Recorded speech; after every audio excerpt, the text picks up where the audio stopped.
Tell how the angels in chorus sang as they welcomed his birth. Glory to God in the highest, peace and good tidings to earth. Tell me the story of Jesus. Hello, and welcome to The Detectives. My name is Ian, and today we're going to look at case number 2, which is called Four Good Friends. This is a story of something that took place in the life of the most wonderful man who ever lived. And as with all good detectives, we are going to learn the facts of the case and then ask ourselves the question, how did he do that? To help us to understand the story, we have to imagine living in a world that is far away from the world in which you and I live today, and over 2,000 years ago, when things were not as modern as they are today. The land was very dusty and dry. People lived in houses like this. If you were rich, they were made out of stone with a flat roof. And if you were poor, they were just made of mud bricks with mud put on the walls to help to protect them. Village streets were very narrow with no pavements and no roads really, and people dressed in clothes that went all the way down to the ground.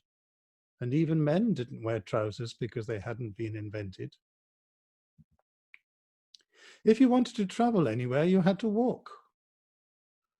There were no buses, no trains, no planes, no taxis, no cars, not even bicycles. And you walked on dusty roads and your feet would get hot and tired and dirty, unless, of course, you had a donkey, in which case you could ride on that and arrive at your destination without feeling too tired. Let me tell you about the most wonderful man who ever lived. His name is Jesus. Now, we don't know what Jesus looked like. Some books that tell stories about him, if they have pictures in, will have him with blonde hair and blue eyes. But as Jesus was born in Judea, and as his mother was Jewish, it is most likely that he had dark hair and a dark beard and darker skin, just like this man. I'll say again, we don't know what Jesus looked like, but we'll just imagine that he looked like this for the purposes of our story. Although he was born in Bethlehem, he was brought up in the village of Nazareth, and his stepfather was a carpenter. Now, in those days, most boys would have learned a craft to help them to earn money when they grew up. So it is probable that Joseph taught the boy Jesus how to make furniture out of wood. In other words, to be a carpenter. But when Jesus grew up, he began to teach people. He left home and he taught people about God. And people loved to hear his stories. They used to come and listen to him. Sometimes there were dozens, sometimes there were hundreds, and sometimes there were even thousands that came to listen to him, because people loved to hear what he had to say when he told them about God. He had a secret, you see. And we're going to find out what that secret was in a minute or two. He was often able to heal people. Sometimes Jesus healed them with a touch. In this picture, he is healing a deaf man by touching his ears. But sometimes he was able to heal people just by saying, "Be better." And sometimes he could say that and they would be better, even though they were far away from him. It had something to do with this secret about him. I wonder what this secret was. Not many people knew, but his mother did. But then mothers always know our secrets, don't they? Like whether we've washed behind our ears or brushed our teeth or tidied our room. On this particular day I'm telling you of, Jesus came to the village of Capernaum, and he went to visit somebody in a house. But as soon as people in Capernaum heard that he was there, they crowded into the house, and they crowded around the door, and you couldn't get in. They came to listen to him, or they came to be made better, and some of them brought their friends to be made better. When Jesus was around, everybody wanted to be around. But some people came to judge him. They had heard that he was able to make people better without giving them medicine and without giving them any treatment. And they wanted to know why. Who is this Jesus of Nazareth? Why can he make people better with just a word or a touch? Where has he come from? And they came from Jerusalem to find out. On this particular day, there are 5 friends living in the village of Capernaum. One of them has fallen sick, and he's no longer able to walk. So his 4 friends decide they're going to take him to Jesus. Instead of carrying him on their shoulders, they make a bed, and they carry him on what we would call a stretcher. They want him to be made better so that he could walk again and go with them wherever they went. The trouble was, when they got to the house, there was no way in. Everyone was pushing and shoving to try to get into the house to listen to Jesus, and there was no way they could get that stretcher in with their friend on it. So, were they going to go home? No way.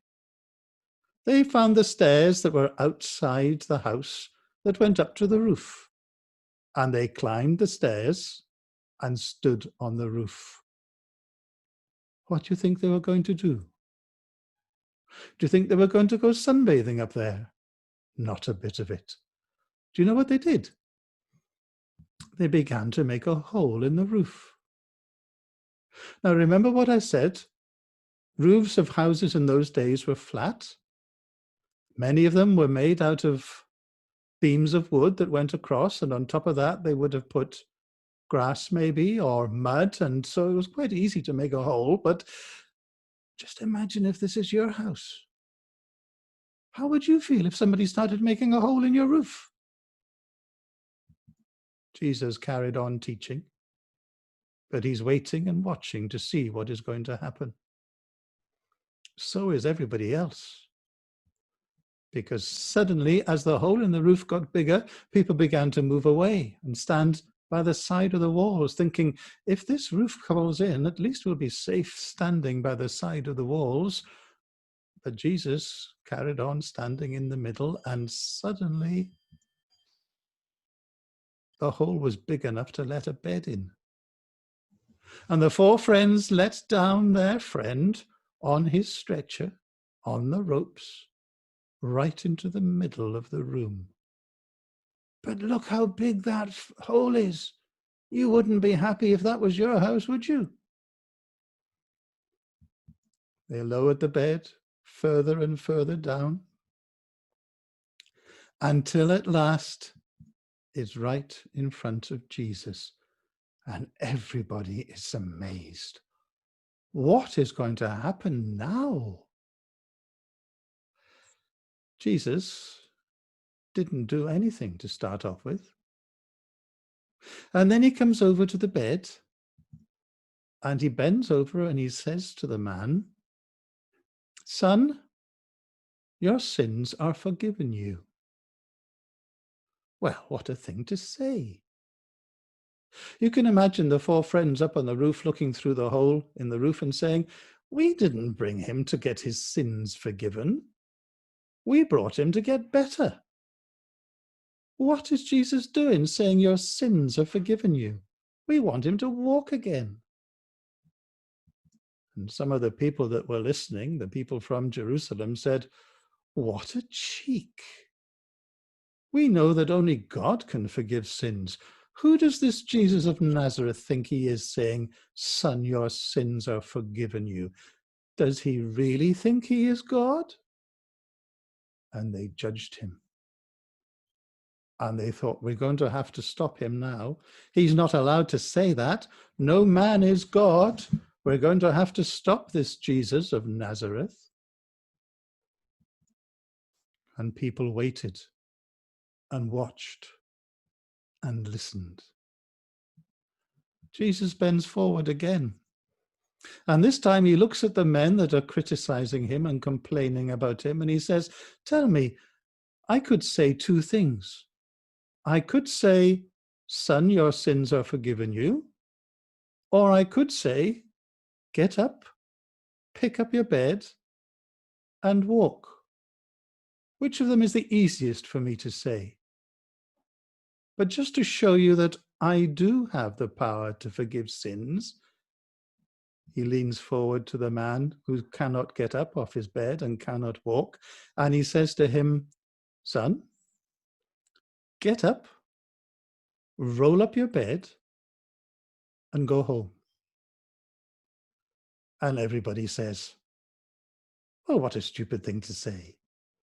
If he could do that, he wouldn't be lying on his bed. It's obvious that he can't get up, and he can't roll up his bed, and he can't walk home. Why did Jesus say that?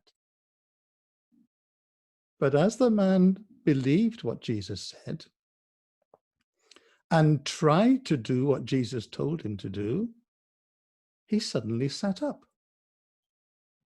And then he puts his feet over the side of the bed, and then he stands up. And everybody is amazed. How did that happen? Jesus didn't give him any medicine. He didn't give him any treatment. He merely told him to stand up and roll up his bed. And that's exactly what the man did. He bent down, he rolled up his bed, and he went home, rejoicing with his 4 good friends. And everybody says, how did Jesus do that? How did he make a man who couldn't walk get off his bed, stand up, bend down, roll up his bed, and walk home? And I think you know that this is the source of his secret. Because although Jesus wasn't a doctor and didn't use any medicine at all, he was God. He looked like a man. He was a man, but he was also God in a man. And as people went home, they said, how did he do that? And if he made that man walk like that, do you really think he also forgave him his sins? Who is this Jesus of Nazareth? The answer is, remember, that although he was a man who was born in Bethlehem and brought up in Nazareth, he was also God, and God can do anything he wants to. He can forgive sins, and if you ask him to forgive yours, he will forgive them. And he can also make people better without giving them any medicine. How did he do that? He did it because Jesus is God. I believe he's God. I hope you do too.